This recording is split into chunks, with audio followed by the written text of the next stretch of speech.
வந்து பாத்தீங்கன்னா நகராட்சியோட தலைவரா எப்ப எந்த வருஷம்னா 1917 நகராட்சியோட தொண்டு செய்து பழுத்த பழம் தூயதாடி மார்பில் விழும் மண்டை சுரைப்பை உலகுதலும் மனக்குகைக்குள் சிறுத்தையிலும் அப்படின்னு பெரியாரை பத்தி பாரதிதாசன் படித்தார். பாரதிதாசன் வந்து இந்த கொட்டேஷனை கொடுத்து யார் பெரியாரை பத்தி பாடினது அப்படின்னு கூட கேட்கணும். சரியா? பாரதிதாசன் 17ங்க ஈரோடு நகராட்சியோட பெருந்தலைவராக தந்தை பெரியார் இருந்திருக்காரு. ஏன்னா 1919ங்க குழாய் மூலம் வந்து பாத்தீங்கன்னா தண்ணீர் விநியோகம் பண்ணக்கூடிய முறையை ஃபர்ஸ்ட் இந்தியாவிலே கொண்டு வராரு. குழாய் மூலம் தண்ணீர் விநியோகம். அது வரைக்கும் என்ன பண்ணுவான்? குழாய் மூலம் கிடையாது, குளம் இருக்கும், இல்லைன்னா கிணறு இருக்கும், கிராம கிணறு இருக்கும். அந்த கிணத்துல தான் கயிறை கட்டி அரைச்சிருப்பாங்க. 19க்கு அப்புறம் தான் வந்து பாத்தீங்கன்னா இந்த குழாய் மூலம் தண்ணீர் விநியோகம் பண்ணக்கூடியதை கொண்டு வந்தாரு. தந்தை பெரியார் தான் அதை ஃபர்ஸ்ட் செயல்படுத்துறாரு இந்தியாவிலேயே.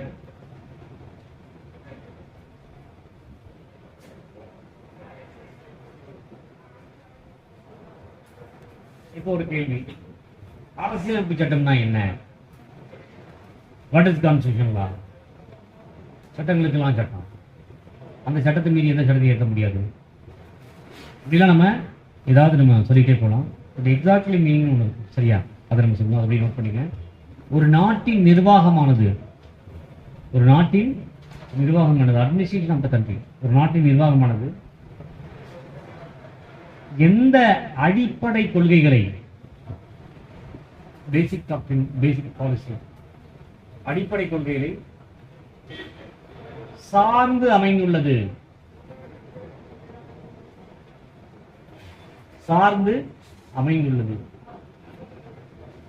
என்பதை பிரதிபலிக்கும், ரிஃப்ளெக்டட் என்பதை பிரதிபலிக்கும் அடிப்படை சட்டமே அரசியலமைப்பு சட்டமாகும்.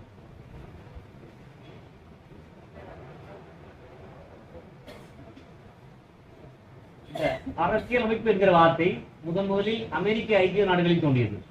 கான்ஸ்டிடியூஷன் அப்படிங்கிற வார்த்தை எதுல தோன்றிச்சா? அமெரிக்க ஐக்கிய நாடுகள், யுஎஸ்ஏல தான் தோன்றியது அப்படின்னு சொல்லுகிறாங்க. யுஎஸ்ஏல தான் தோன்றியது என்று சொல்கிறார்.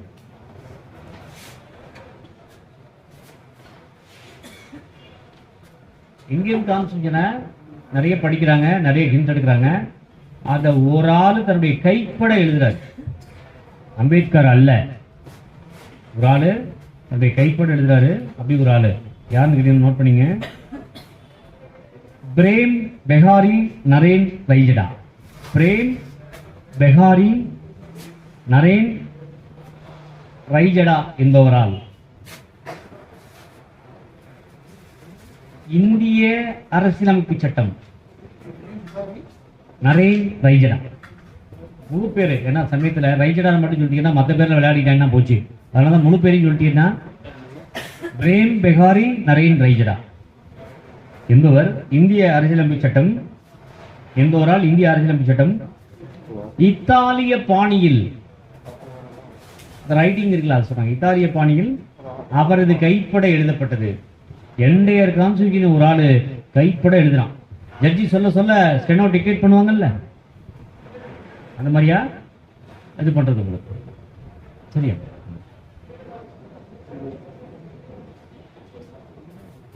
முகப்புரைக்கு என்னன்னு சொல்றாங்க? முகப்புரைக்கு பிரியாம்பிளுக்கு முகப்புரையா? கீ டு த கான்ஸ்டிடியூஷன் என்று சொல்கிறார்கள். அரசியலமைப்பை திறக்கக்கூடிய சாவி என்று சொல்கிறார்கள். முகப்புரை எப்படி சொல்றாங்க? Key to the constitution.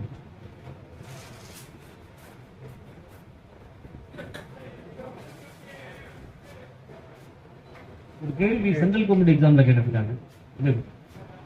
Sir அந்த இதை கொஞ்சம் வீடியோ ஆஃப் பண்றீங்களா? அப்படிங்க. ஒரு பைசா தமிழன் அப்படின்னு ஒரு இதழ். ஒரு பைசா தமிழன் யார் ஆரம்பிச்சது? சரியா சொன்னார், அயோத்திதாச பண்டிதர். அப்படிலாம் கூட ஒரு ஜேர்னல் வந்திருக்குங்க, நமக்கு தெரியல. நம்மளுக்கு மூதானந்தவர்களே தெரியல. இவ்வளவு நேரம் ஆகி போச்சு. கைதெடுக்க, எல்லாரும் கைதெடுக்க.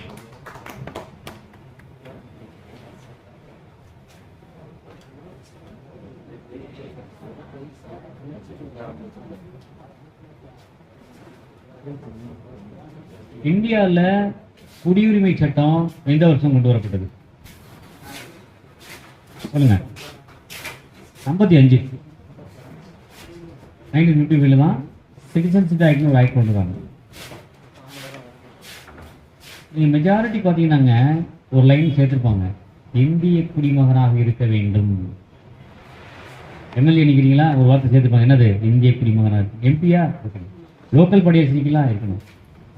ஏபிபி எக்ஸாம் எழுத போகிறீங்களா, அது நோட்டிஃபிகேஷனில் பாருங்கள் என்ன சொல்லியிருப்பாங்க, இந்திய குடிமகனாக இருக்கணும். ஏஎம்மா டிஜேவா எதனாலும் ஒன்று சேர்த்துருப்பாங்க. அப்போ சிட்டிசன்ஷிப் நம்ம இந்திய குடிமகனாக இருந்தால் தான் நம்ம பிரசிடெண்ட்டாக இருந்தாலும் சரி, கவர்னராக இருந்தாலும் சரி, எதாக இருந்தாலும் சரி, நம்ம இந்திய குடிமகனாக இருக்க வேண்டும். மஸ்ட் சிட்டிசன் ஆஃப் இந்தியா அப்படின்னு ஒரு வார்த்தை செய்திருப்பாங்க. அதாங்க. அதுபோல் ஐஏஎஸ் நீங்கள் எழுதுனா கூட இந்திய குடிமகனாக தான் ஐஏஎஸ் எழுத முடியும். அந்த மாதிரிலாம் ஒரு நாம்ஸ் வச்சுருக்காங்க. அதுக்கு தான் அந்த சிட்டிசன்ஸ் ஆக்ட் மெயினாக பயன்படுது. அதே மாதிரி நம்ம ஃபண்டமெண்டல் ரைட்லேயே நம்ம படிச்சிருக்கோம், அடிப்படை உரிமைகளில் எந்தெந்த ஆர்டிக்கல் இந்திய குடிமக்களுக்கு மட்டும் அப்ளை ஆகக்கூடியது, எந்தெந்த ஆர்டிக்கல் இந்திய குடிமக்களுக்கும் நான் சிட்டிசனுக்கும் அப்ளை ஆகக்கூடியது சொன்னேன் போன கிளாஸில். Exclusive for Indian citizen, Indian citizen as well as நான் சிட்டிசன். நோட் பண்ணிக்க, சொல்லுங்க. 15, 16, 19, 29 சரியா சொன்னாரு. 15, 16, 19, 29, 30 வந்து பார்த்தீங்கன்னா ஒன்லி ஃபார் இந்தியன் சிட்டிசன்ஸ். மற்ற ஆர்டிகல்லாம் சிட்டிசன்ஸ் as well as நான் சிட்டிசன் ரெண்டு பேருக்கும் அப்ளை ஆகும். 15, 16, 19, 29, 30 மட்டும்தான் சிட்டிசனுக்கு மட்டும் அப்ளை ஆகும், இந்திய குடிமகனுக்கு மட்டும் அப்ளை ஆகும். மற்ற ஆர்டிகல்லாம் ஃபண்டமெண்டல் ரைட்டில் ரெண்டு பேருக்கு அப்ளை ஆகும். ஆர்டிகல் 12 ஆர்டிகல் 36 பார்த்தீங்கன்னா ஒரே மாதிரியா இருக்கும்.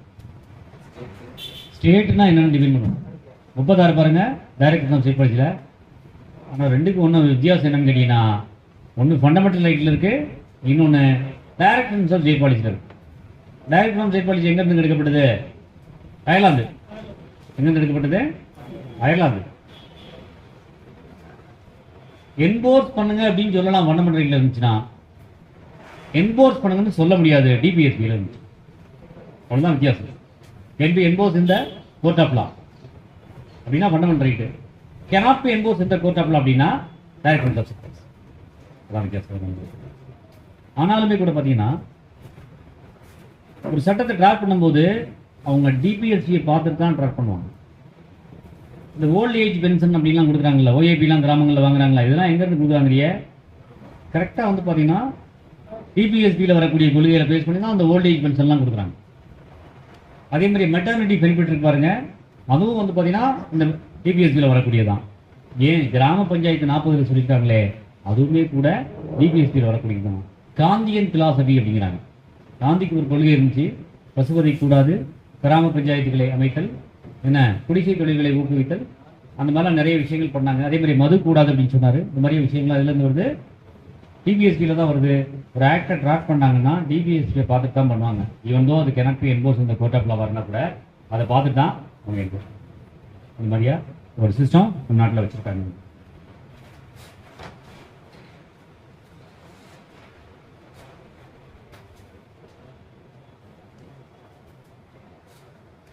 மேக்னா கார்ட்டா அப்படின்னு ஒரு வார்த்தை கேள்விப்பட்டீங்களா?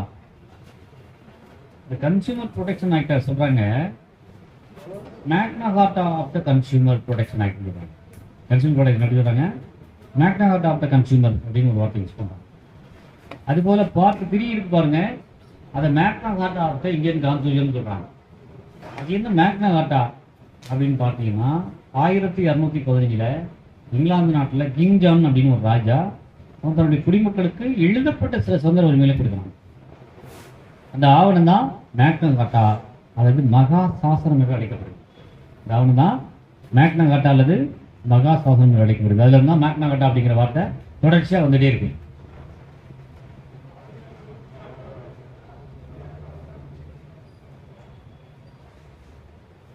இப்போ நம்ம வந்து பார்த்தீங்கன்னாங்க மத்திய பட்டியல், மாநில பட்டியல், பொதுப்பட்டியல் அந்த மாதிரி பிரிச்சுக்கோமா? சரியா? மத்திய பட்டியல் உள்ள துறைகளில் வந்து பார்த்தீங்கன்னா மத்திய அரசு சட்டம் ஏற்றிக்கொள்ளலாம், மாநில பட்டியலில் உள்ள துறைகளில் மாநில அரசு சட்டம் ஏற்றிக்கொள்ளலாம், பொதுப்பட்டியலில் 2 பேர் ஏற்றிக்கொள்ளலாம். ஏன்னா மத்திய அரசு ஏற்றிக்கொள்ளலாம், மாநில அரசு ஏற்றிக்கலாம். பட் 2 கடையில் கான்ட்ரா இன்கன்சிஸ்டன்சி முரண்பாடு வந்துச்சுன்னா மத்திய அரசு ஏற்றுகிற சட்டம் தான் செல்லும்.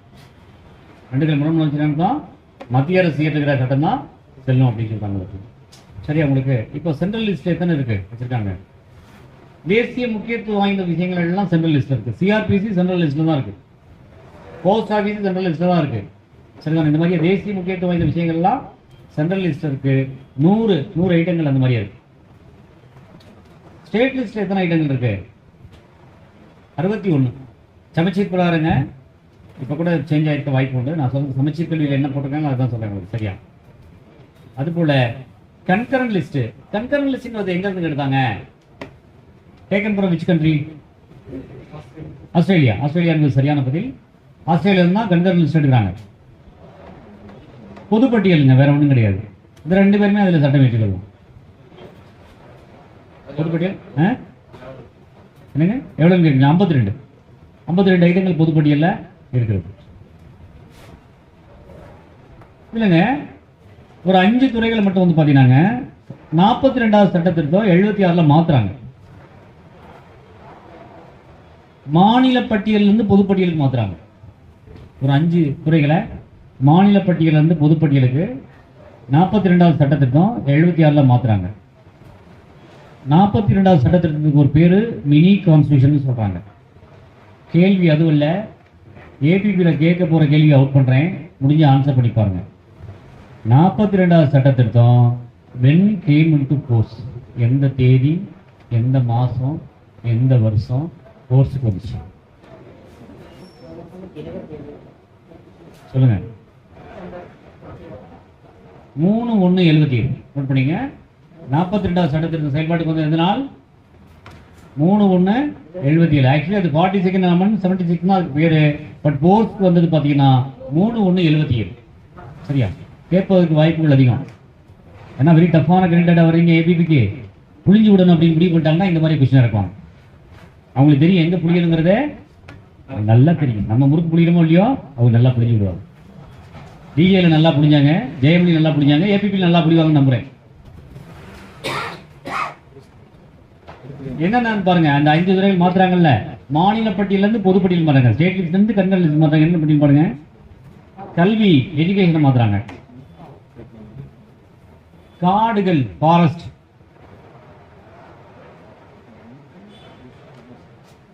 எடைகள் மற்றும் அளவுகள், வெயிட் அண்ட் மெஷர்மெண்ட். எடைகள் மற்றும் அளவைகள் அல்லது அளவுகள்.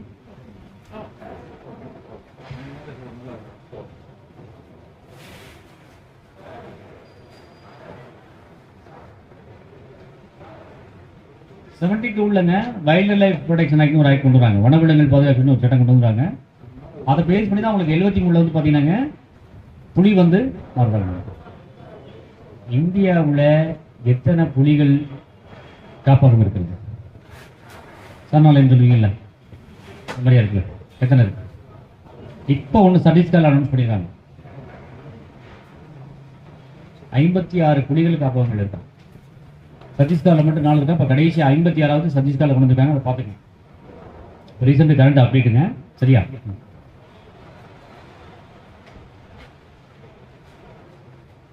ஏன்னா தேசிய விலங்கு புலி இல்லையா?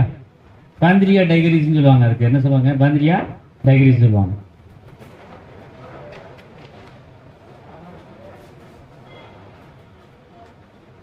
இந்த 4 சொல்லிட்டீங்களா? பறவைகள் மற்றும் வனவிலங்குகள் பாதுகாப்பு மற்றும் உச்சநீதிமன்றம் உயர்நீதிமன்றம் தவிர அமைப்புகளை தவிர பிற நீதிமன்றங்களின் நீதி நிர்வாகம். உச்சநீதிமன்றம் உயர்நீதிமன்றம் தவிர பிற நீதிமன்றங்களின் நீதி நிர்வாகம். இந்த 5 ஐட்டங்களை வந்து பாத்தீங்கன்னா ஸ்டேட் லிஸ்ட் வந்து கன்கரண்ட் லிஸ்ட் கொண்டு வர்றாங்க. எப்ப?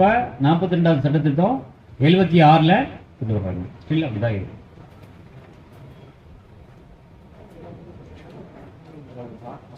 தவிர பிற நீதிமன்றங்களின் நீதி நிர்வாகம். அட்மினிஸ்ட்ரேஷன் ஆஃப் ஜஸ்டிஸ் படிச்சிருக்கீங்க. ஜூரிஸ்ப்ருடென்ஸ்ல அட்மினிஸ்ட்ரேஷன் ஆஃப் ஜஸ்டிஸ் படிச்சிருக்கீங்க. அதை கொண்டு வர்றாங்க. 227லங்க ஹைகோர்ட் வந்து பாத்தீங்கன்னா சபார்டினேட் கோர்ட்டை சூப்பர்வைஸ் பண்ணக்கூடிய கெபாசிட்டி உண்டுன்னு சொல்லியிருப்பான். 226 உங்களுக்கு ஃபெமிலியரு. அதே மாதிரி 227 இருக்கு பாருங்க, அது சொல்லியிருப்பான். நல்லா கவனிங்க. ஹைகோர்ட்டு சபார்டினேட் கோர்ட்டை சூப்பர்வைஸ் பண்ணக்கூடிய பவர் வந்து இருக்குன்னு சொல்லியிருப்பான். அதே மாதிரி ஓல்டு சிஆர்பிசியில் 483 or 84 பாருங்க, அதுலேயும் அது சொல்லியிருப்பான். ஹைகோர்ட்டு சபார்டினேட் கோர்ட்டை வந்து பார்த்தீங்கன்னா சூப்பர்வைஸ் பண்ணக்கூடிய பவர் உண்டு அப்படின்னு சொல்லியிருப்பாங்க.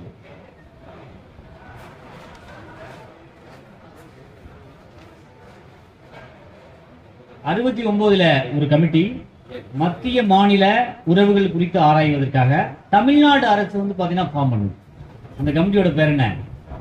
ராஜமன்னார் கமிட்டி என்று சரியான பதில். கேட்டுங்க எல்லாரும் சாருக்கு. 69ல ராஜமன்னார் கமிட்டின்னு ஒரு கமிட்டி. வழக்கமா இந்த மாதிரி மத்திய மாநில உறவுகளை ஆராய்வதற்காக சென்ட்ரல் கவர்மெண்ட் தான் போடுவாங்க. தமிழ்நாடு ஸ்டேட் கவர்மெண்ட் போட்டாங்க. இந்த கமிட்டி தான் ராஜமன்னார் கமிட்டி.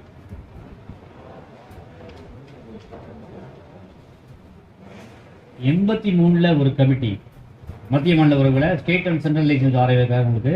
அதுதான் பார்த்தீங்கன்னா சர்க்காரியா குழு. சர்க்காரியா கமிஷன் ஒரு கமிஷன் எல்லாம் சொல்லுவாங்க, மேடையெல்லாம் அடிக்கடி நீங்கள் கேள்விப்பட்டிருக்கீங்க. சர்க்காரியா கமிஷன் இருக்கா?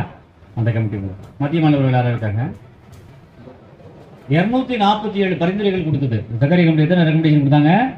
247 பரிந்துரைகளில் 180 பரிந்துரைகளை வந்து பார்த்தீங்கன்னா செயல்படுத்துறாங்க. 180 பரிந்துரைகளை செயல்படுத்துறாங்க. இந்த 180 பரிந்துரை முக்கியமானது 1990 அமைக்கப்பட்ட இன்டர் ஸ்டேட் கவுன்சில், மாநிலங்களுக்கு இடையான குழு. சர்க்காரியா கமிஷன் ரெக்கமெண்டேஷனை பேஸ் பண்ணி தான் இந்த இன்டர் ஸ்டேட் கவுன்சில் 1990 ஃபார்ம் பண்றாங்க. ஃபர்ஸ்ட் லாங்குவேஜ் கமிஷன், மொழி குழு எப்ப அமைக்கப்பட்டது? லாங்குவேஜ் கமிட்டி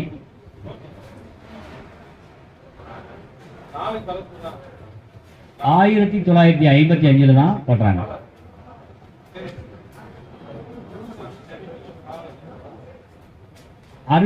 ல அலுவலக மொழி சட்டம்னு ஒரு சட்டம் கொண்டு வராங்க. அபிஷியல் லாங்குவேஜ் ஆக்ட்னு ஒரு ஆக்ட் கொண்டு வராங்க. அலுவலக மொழி சட்டம் 63ல கொண்டு வராங்க. சரியா? 1963 தாங்க. சரியா? கிளாசிக்கல் லாங்குவேஜ் தமிழ் வந்து 2004. 2005ல எந்த லாங்குவேஜ்? சான்ஸ்கிரிட். 2005ல சான்ஸ்கிரிட். 2008ல தெலுங்கு கன்னடம். செம்மொழியாக என்ன சொன்னாங்க? 2008ல தெலுங்கு கன்னடம். 2013 மலையாளம். 13 மலையாளம். 2014ல ஒடியா. சரியா? இப்போ வந்து பார்த்தீங்கன்னா ஒரு 5 லாங்குவேஜ் சேர்த்துருக்காங்க. கரண்ட் அப்டேட்ல அந்த 5 லாங்குவேஜ் என்னன்னு சொல்லிட்டு தெரிஞ்சுங்க. 5 லாங்குவேஜ் பாலிலாம் அதில் வருது. ஒரு 5 லாங்குவேஜ் சேர்த்துக்காங்க. அதையும் நீங்கள் அப்டேட் பண்ணிங்க. ஒரிஜினலாக இந்த ஒடியாவோட இருந்துச்சு. இப்போ ஒரு 5 வந்து பார்த்தீங்கன்னா கிளாசிக்கல் லாங்குவேஜாக டெவலப் பண்ணியிருக்காங்க. அதில் பாலி ஒன்றாம அந்த லாங்குவேஜ்னு சொல்லுவாங்க. சரியா?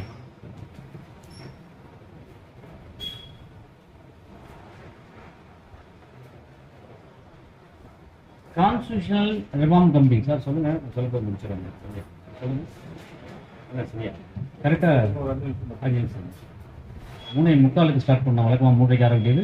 அவன் 5:45 வரைக்கும் போகாது. 2 ஹவர்ஸ் கமிட்டி, 2 ஹவர்ஸ் கணக்குறேன். 2000ங்க இந்த கான்ஸ்டிடியூஷனல் ரிஃபார்ம் கமிட்டின்னு ஒரு கமிட்டி ஃபார்ம் பண்ணாங்க. வெங்கடாச்சலையா. வெங்கடாச்சலையா. இந்த வருஷத்தை கேட்பாங்க, இல்லைன்னா நேம் கேட்பாங்க. இதெல்லாம் எலிமினேஷன் ப்ராசஸ். வெங்கடாச்சலையா கமிட்டின்னு ஒரு கமிட்டி. Constitutional reform committee. சரியா? இயர் வந்து பார்த்தீங்கன்னா இந்த இயர் ஆஃப் 2000.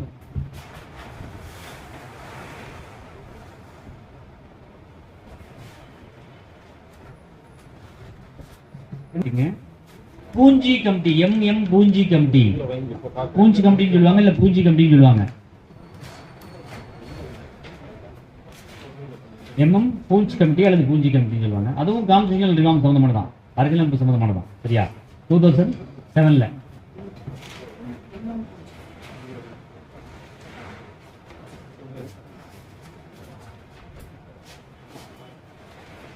ஜனாதிபதிக்கு 2 இடத்துல வந்து பார்த்தீங்கன்னா பங்களா இருக்கு.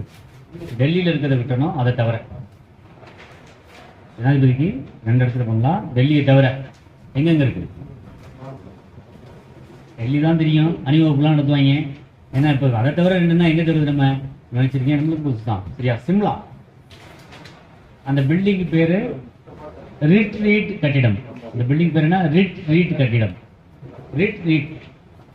இந்த பில்டிங் பேரு ரிட்ரீட் கட்டிடம் அப்படின்னு பேரு. சிம்லாவில் இருக்குங்க. ஹைதராபாத்தில் ஒன்று இருக்கு, ராஷ்டிரபதி நிலையம் அப்படின்னு பேர். ராஷ்டிரபதி நிலையம்னு இருக்கு பேரு.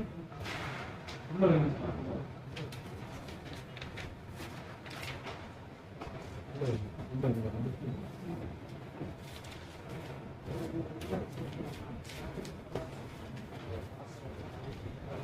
356 பயன்படுத்திங்க. ஹைதராபாத், ஆமாம், சிம்லா ஹைதராபாத். சிம்லாவில் இருக்கக்கூடிய ரிட்ரீட் பில்டிங்கு, ஹைதராபாத்தில் இருக்கக்கூடிய ராஷ்டிரபதி நிலையம். அங்கே டெல்லியை தவிர மிச்ச இடங்கள்ல அங்கேயும் வந்து ஜனாதிபதிக்கு பங்களா இருக்கான். அதுதானே கிட்டத்தட்ட கிங் ஆஃப் இந்தியா மாதிரியா, ராஷ்டிரபதிக்கு ஒன்றா இந்தியா. அப்துல் கலாம் ஐயா அவர்கள் வந்து பார்த்தீங்கன்னா அங்கே பிரசிடென்ட் ஆஃப் இந்தியாவை பதவி இருக்கிறாரு. அப்போ ஒரு தமிழ் கவிஞர் அழகா சொன்னான், ராமேஸ்வரத்து வீட்டிற்கும் இந்த ராஷ்டிரபதி பவனுக்கும் ஒரு சின்ன வித்தியாசம். ராமேஸ்வரத்து வீடு இந்தியாவுக்குள் இருந்தது, ராஷ்டிரபதி பவனுக்குள் இந்தியாவே இருக்கிறது அப்படின்னு ஒரு தமிழ் கவிஞர் வந்து பார்த்தீங்கன்னா அழகா சொன்னான். நீங்கள்லாம் கவனிச்சிங்களா என்னன்னு தெரியல. அவரோட ஆடா பெயருக்கு பேர் என்னப்பா? அவருடைய ஆடா பெயருக்கு பேர் என்ன? இங்கிலீஷ்ல விங்ஸ் ஆஃப் ஃபயர். சரியா? அதெல்லாம் வாசிக்காம இருந்துடவே கூடாதுங்க. அவசியம் நம்ம வாசிக்க வேண்டிய புத்தகங்கள் அதுதான் முதல்ல இருக்கணும். விங்ஸ் ஆஃப் ஃபயர்னு சொல்லுவாங்க. கடலோட படகுக்காரன் மகன் கடலவு இமயமாய் இருந்த கதை. ஒரு கதை சாதாரண கதை இல்லை, என்ன பயங்கரமான கதை. இந்த 356 இருக்கு பாருங்க, எத்தனை முறை இந்தியாவில் எந்த ஸ்டேட்ல அதிகமாக பயன்படுத்தியிருக்காங்க? ஸ்டேட் எமர்ஜென்சி தான். 356 ஆர்டிகல் என்னது? ஸ்டேட் எமர்ஜென்சி தான். உங்களுக்கு 356 என்னென்ன காரணங்களுக்காக இம்போஸ் பண்ணலாம்? 2 ரீசன் சொன்னேன். 356 ஒரு காரணம் சொல்லியிருக்காங்க, 365 ஒரு காரணம் சொல்லியிருக்காங்க அப்படின்னு சொன்னேன். 2 ரீசனுக்காகவும் 356 தான் இம்போஸ் பண்ண முடியும். என்ன காரணம்னு கேட்குறேன். போன கிளாஸ்ல சொன்னீங்க, நல்லா டீட்டெயிலாக சொன்னீங்க. சொல்லுங்க. வார் கிடையாது. வார் வந்து நேஷனல் எமர்ஜென்சி. நான் கேட்கறது ஸ்டேட் எமர்ஜென்சி. நல்லா கேள்வியை புரிஞ்சுங்க. கிளாரிட்டியா சொல்லுங்களேன். சட்டம் ஒழுங்கு சீர்கெட்டு போச்சுன்னா எல்லாரும் சொல்றது காமன் மேன் வார்த்தை. சட்ட வார்த்தைகளை போடுங்களேன். தேர்ந்தெடுக்கப்பட்ட அரசு அரசியலமைப்பின்படி செயல்படவில்லை. தேர்ந்தெடுக்கப்பட்ட அரசு அரசியலமைப்பின்படி ஒரு மாநிலத்தில் செயல்படவில்லை என்று சொன்னால் 356 இம்போஸ் பண்ணலாம். இந்த ரீசன் 356 சொல்லியிருக்காங்க. சரியா? இன்னொரு ரீசன் என்னன்னா 365 சொல்லியிருக்காங்க. மத்திய அரசு central government gave some guidelines to state government. State government not follow that guidelines. மத்திய அரசு மாநிலங்களுக்கு சில வழிகாட்டு நெறிமுறையை வகுத்திருக்கிறது. அந்த வழிகாட்டு முறைகளின்படி மாநில அரசு செயல்பட முடியவில்லை என்று சொன்னால் 356 எமர்ஜென்சி, ஸ்டேட் எமர்ஜென்சி டெக்ளேர் பண்ணணும். சரிதான்? உங்களுக்கு கவர்னர் இம்போஸ் பண்ணலாமா, இல்ல கவர்னர் ரெக்கமெண்ட் பண்ணி பிரசிடென்ட் தான் இம்போஸ் பண்ண முடியுமா? சரியா? உங்களுக்கு கவர்னர் ரெக்கமெண்ட் பண்ணி பிரசிடென்ட் தான் இம்போஸ் பண்ண முடியும். ஆனா பழைய சமச்சீர்ல கவர்னரே இம்போஸ் பண்ண முடியும் என்று சொல்லி சொல்லப்பட்டிருந்தது. டிஎன்பிசில ஆன்சர் கீழியும் கவர்னர் இம்போஸ் பண்ணலாம்னு போட்டுருந்தான். யூபிஎஸ்சிலேயே கவர்னர் ரெக்கமெண்ட் பண்ண முடியும், பிரசிடென்ட் தான் இம்போஸ் பண்ண முடியும், ஸ்டேட் எமர்ஜென்சி போட்டிருக்கான். யூபிஎஸ்சியில் ஆன்சர் கீழ் லட்சுமி அதுலேயே தான் போட்டுருக்கான். ஆனால் உங்க பழைய சமச்சீரில் என்ன போட்டிருக்கான்? +1 +2ல இவரே இம்போஸ் பண்ணான்னு போட்டிருக்கான். But wrong answer. Only recommendation தான். இம்போஸ் பண்ணக்கூடிய பவர் யாருக்கு உண்டு? பிரசிடென்ட்டுக்கு தான் உண்டு. சரிதானே? கவர்னர் ரிப்போர்ட் ஆர் அதர்வைஸ் அப்படின்னு ஒரு கேப்ஷன் இருக்கு. கவர்னர் ரிப்போர்ட் கொடுக்கல என்ன பண்ணுவீங்க? அதனால அந்த அதர்வைஸ்ங்கிற ஒரு வார்த்தை யூஸ் பண்ணியிருக்காங்க. அந்த அதர்வைஸ்ங்கிற வார்த்தை யூஸ் பண்ணி தான் கலைஞர் ஆட்சி கவிழ்க்கப்படும். சரியா? 91 கலைஞர் ஆட்சி கவிழ்க்கப்படும். சரியா?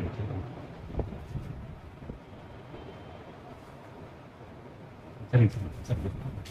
நெக்ஸ்ட் கிளாஸ் பார்ப்போம்.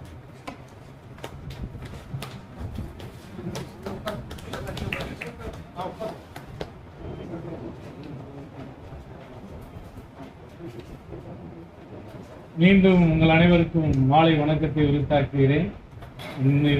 இதுவரைக்கும் நல்லா நமக்காக அவருடைய நேரங்களை செலவழித்து கிட்டத்தட்ட 2 மணி நேரமாக விறுவிறுப்பாக இந்த வகுப்பை கொண்டு சென்றார் நமது மதிப்பிற்குரிய சகோதரர் வழக்கறிஞர் ஐயன் போஸ் அவர்களுக்கு மதுரை வழக்கறிஞர் சங்கத்தின் சார்பிலும் உங்கள் சார்பிலும் மனமார்ந்த நெஞ்சார்ந்த நன்றியை தெரிவித்துக் கொள்கிறேன்.